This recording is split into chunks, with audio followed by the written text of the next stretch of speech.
During a Carter County fox hunt, one team found a signal June Sato had not hidden. It behaved exactly like one of her transmitters, except the bearings pointed to Greenwood Cemetery. You're listening to Ham Radio Stories, where every signal hides a secret. A fox hunt in ham radio has nothing to do with foxes. It is a direction-finding exercise. Someone hides a small transmitter, the fox. Then teams of operators use directional antennas, attenuators, maps, and patience to track it down. It is part sport, part training, part proof that radio waves follow rules even when people do not. But last fall, during a Carter County fox hunt, one team found a signal June Sato had not hidden. It was on the right frequency. It chirped at the right interval. It behaved exactly like one of her transmitters, except the bearings pointed to Greenwood Cemetery. Not near the cemetery, not behind the maintenance shed, not in the trees along the fence. The signal was coming from Section C, Row 4, from the grave of Philip Rourke, W2PRK, a silent key, a man who had been buried 3 years earlier with his favorite fox hunt transmitter in the casket. His wife said the battery was disconnected when it went into the ground. It was not disconnected now. This is Ham Radio Stories. Tonight's story is called The Fox Hunt Transmitter Was Hidden in a Grave. June Sato had planned the fall fox hunt carefully. 3 transmitters, 3 frequencies, 3 teams, 90 minutes. No tricks. At least, that was the plan. She had been running direction-finding exercises for the Carter County Aries group since spring, and by October, the newer operators were ready for something bigger than a parking lot practice session. So June built 3 Fox transmitters from a design she trusted: small crystal-controlled rigs, PVC pipe housings, simple timer circuits, 100 milliwatts each, a chirp every 15 seconds. Not elegant, not fancy, reliable. The frequencies were 145.510, 145.530, and 145.550. Fox 1 went into a culvert under Old Mill Road. Fox 2 was zip-tied behind the elementary school with permission from the district and a note taped to it that said, "This is not a bomb," which is a sentence every fox hunt organizer eventually learns to write. Fox 3 went into the crook of a sycamore tree along Birch Creek. June checked all 3 before the event started. All 3 were transmitting. All 3 were where they belonged. By 9:30 Saturday morning, 12 operators had gathered at the park pavilion with tape measure Yagis, borrowed attenuators, clipboards, and the quiet confidence of people who had not yet been humbled by multipath. June split them into teams. Team 1 found the culvert transmitter in 22 minutes. Team 2 found the school transmitter in 38. Team 3 did not find the sycamore. Team 3 was led by Cassie Roth, KD2CWR. Cassie had been licensed for 8 months. She was new enough to still read manuals and dangerous enough to understand them. Her team was assigned Fox 3 on 145.550. They took a bearing from the trailhead, then another from Old Post Road, then a third from the ridge overlook. Good spacing, clean angles, no guessing. The 3 lines did not cross at Birch Creek. They crossed at Greenwood Cemetery. Cassie called June on the coordination frequency and asked a careful question. Had June hidden a transmitter in the cemetery? June said no. Cassie asked if she was sure. June said she was sure in the way people are sure when they personally placed the transmitter in a tree 40 minutes earlier. Cassie gave her the bearings. June wrote them down. Then she stopped writing. They were too clean to ignore. June drove to Birch Creek first. Fox 3 was still there, still chirping, still exactly where she had put it. Then she drove halfway between the park and the cemetery, stepped out with her own Yagi, and waited for the next chirp. The signal from the park was strong, but underneath it, slightly weaker, there was another chirp. Same frequency, same interval, different direction. There were two foxes on 145.550. June had hidden one of them. She had not hidden the other. The Greenwood Cemetery sat on a low rise east of town, bordered by stone walls, old maples, and a wrought iron gate that made every visitor feel like they should lower their voice before entering. Cassie and her team were already there, standing at the edge of Section C. They looked uncomfortable. That was a good sign. People should look uncomfortable when their equipment tells them a transmitter is coming from a grave. June swept the row with her Yagi. She added attenuation. The signal sharpened. Another step, sharper. At the third headstone, the meter peaked. The headstone was clean and readable. Philip Rourke, W2PRK, 1958 to 2021. Beloved husband, friend, operator. 73. The signal was not behind the stone, not in the grass, not in the vase, not in the shrubs. June walked a slow circle around the plot. The signal stayed centered. Every bearing pointed down. She decided it was time to call Hank DeVries. Hank had known Phil Rourke. Most hams in Carter County had. Phil had been the club's fox hunt artist, not organizer.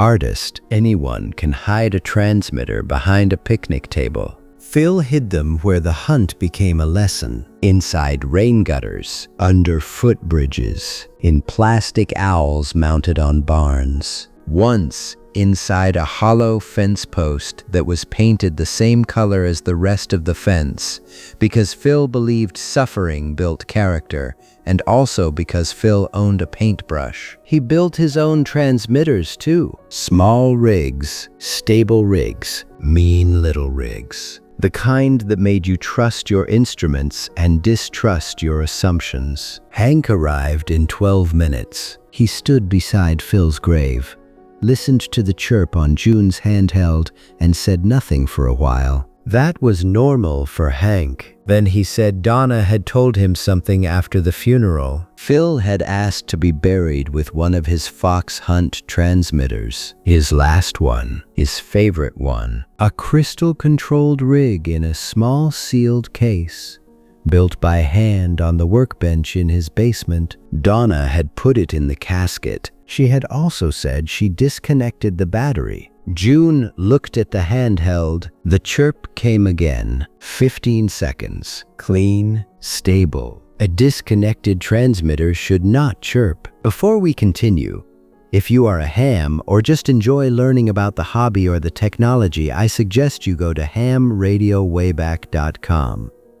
The weekly newsletter reveals true stories behind the ones you thought you knew. If you want to know the real story behind Martin Cooper, who demonstrated the first cell phone on the streets of New York, or something you never knew about Radio Shack and the man that came up with the company's name, but left to start one of the most famous radio manufacturers in history, sign up at hamradiowayback.com. The link is in the description. Now, back to Greenwood Cemetery. June did not want a ghost story. She wanted an RF source. That is how direction finding works. A transmitter is somewhere. The signal leaves it. The antenna finds it. No candles. No fog machine. No haunted banjo music. Just physics. So June started with physics. The signal was weak, but usable. The chirp interval was exact. The frequency was stable. The tone was clean. That ruled out a random corroded contact, a dying battery twitch, or some piece of consumer electronics leaking garbage into the band. This was a transmitter operating on purpose. The question was not whether Phil's fox was transmitting. It was why it had waited 3 years. Cassie noticed the first clue. The chirp was not perfectly aligned with June's Fox 3. It came about 2 seconds after June's transmitter chirped. Every time, June watched the timing. Fox 3 chirped from the sycamore. 2 seconds later, the grave transmitter answered. Fox 3 chirped again. 2 seconds later, the grave transmitter answered again. Not random, not independent. A response. Phil's buried fox was not simply transmitting. It was being triggered. That changed everything. June drove back to the park and shut off Fox 3. Then she returned to the cemetery. Everyone waited. 15 seconds. 30. 1 minute. Nothing. The grave was silent. June turned Fox 3 back on. At the next chirp from the sycamore, the cemetery answered 2 seconds later. Cassie said what everyone was thinking. Phil had built a fox that woke up when it heard another fox. That was possible. Annoying, clever, unnecessary, and very Phil, but possible. A low-power receiver circuit could listen for a specific tone or carrier. A simple timer could wait a second or two, key the transmitter, send its chirp, then go back to sleep. With a lithium battery and almost no standby current, it could last for years. Not transmitting continuously, only waking when another fox hunt brought the right signal close enough. June did the math in her head. 3 years underground was a long time. But not impossible. Not if Phil had overbuilt it. And Phil had never underbuilt anything in his life. Now they had an explanation. Almost. They still had one problem. Donna. They could not leave a transmitting device in a grave without telling the woman who had put it there. So Hank called her. He kept it plain. No drama. No mystery voice. No nonsense. He told her the club was running a fox hunt, and a transmitter buried with Phil had activated. He told her it appeared to be one of Phil's designs. He told her no one wanted to disturb the grave unless she wanted them to. Donna listened. Then she said something Hank did not expect. She said Phil told her it might happen. Not exactly. Not clearly. Phil had been sick when he said it. Tired. Full of medication. Talking in fragments the way dying people sometimes do, when their mind is still working but their body is closing doors. He told Donna there was one last fox. He said not to worry if it ever answered. He said the battery would be safe. He said the case was sealed. He said it would only wake up if the club was still hunting. Donna thought it was one of those things people say near the end, when memory and hope start using the same doorway. But she remembered. She had disconnected the main battery lead because Phil asked her to. What she did not know was that Phil had built a second circuit, a hidden backup, a tiny lithium cell feeding only the listening circuit. The main transmitter was off. The receiver was waiting, not for a voice, not for a command, for another fox. For the club, for proof that the game was still being played. Donna came to Greenwood that afternoon. She stood with June, Hank, Cassie, and the rest of the team in Section C. June keyed Fox 3. From the park, the chirp came through. 2 seconds later, Phil's grave answered. Donna closed her eyes, not because she was frightened, because she recognized it. She said Phil used that tone in every transmitter he built after 1998. She hated it. She had heard it from the basement for 20 years. 15 seconds apart. Dinner, television, Christmas Eve. 15 seconds apart. She said she used to threaten to bury him with one of those things. Then she looked at the headstone. And she said, so I did. Nobody laughed at first. Then Donna did. Just once, softly. That gave everyone else permission. June asked what Donna wanted them to do. They could petition to have the device removed. They could notify the cemetery. They could document it and leave it alone. Donna looked at the grass, then at the antennas, then at Cassie, who was still holding the yagi like it had led her into church by accident. Donna said Phil had spent 30 years hiding transmitters so people would learn to listen carefully. This one had done the same thing. She wanted it logged, not removed. Logged. So June did what fox hunt organizers do. She wrote it down. Frequency 145.550. Interval. Response chirp 2 seconds after Fox 3. Location Greenwood Cemetery, Section C, Row 4. Operator Philip Rourke. W2PRK. Status silent key. Fox status found. Cassie's team won the hunt. No one argued, not even Dave Kincaid, who had opinions about everything, including whether he was not standing in. The official record listed 3 planned foxes and 1 legacy fox. That was Donna's phrase. Legacy fox. It sounded better than grave transmitter, and it made the club's secretary much happier when writing the minutes. The signal continued through the afternoon. Then June shut off Fox 3. Phil's transmitter went silent. A week later, June ran one more test with Donna's permission. Same frequency, same tone, same park location. Fox 3 chirped. 2 seconds later, Phil answered. The delay was exact. The frequency held. The buried rig was still stable. June smiled despite herself. The man had built a transmitter that spent 3 years underground and still behaved better than half the equipment on the club trailer.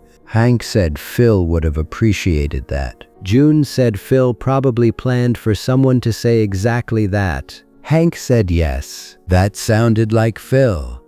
After that, at every fall fox hunt, 1 transmitter would be placed on 145.550. Same tone, same interval, same park. Not as a competition transmitter, as a call. If Phil's legacy fox answered, the club logged it. If it did not, they logged that too. Year 1, it answered. Year 2, it answered once, weekly, then went silent. Year 3, nothing. By then, Donna said the battery had earned its rest. The club agreed. But Cassie kept the bearing sheet from that first hunt. She framed it and hung it in the shack she built after passing her general. 3 bearing lines, all crossing at Greenwood Cemetery. At the bottom, in her own handwriting, she had written 1 sentence. Trust the antenna, even when you do not like where it points. That became something of a club saying when a troubleshooting job got strange, when a repeater fault made no sense, when someone blamed propagation because blaming coax would require climbing a ladder. Trust the antenna, even when you do not like where it points. Phil Rourke had not come back from the dead. His transmitter had not turned itself on by magic. No ghost had keyed the rig from 6 feet underground. The answer was stranger than that, and more human. Phil had known the club would keep hunting. He had known someone would eventually use the right frequency, the right tone, and the right interval close enough to wake the little receiver he had hidden inside that sealed case. He had known that if his fox ever answered, someone would have to stop, listen, take bearings, and follow the signal all the way to him. One last lesson. One last bad hiding place. One last reminder from a man who believed radio was at its best when it made people pay attention. Some hams leave behind equipment. Some leave logbooks. Some leave call signs that get remembered on nets long after the license expires. Phil Rourke left behind a transmitter that waited underground until the club was ready to find it. And when they did, it gave them the same thing every good fox hunt gives. Not just a location, a reason to listen better. This has been Ham Radio Stories, original radio mysteries inspired by the world of amateur radio. Until next time, keep the volume up and listen just above the noise.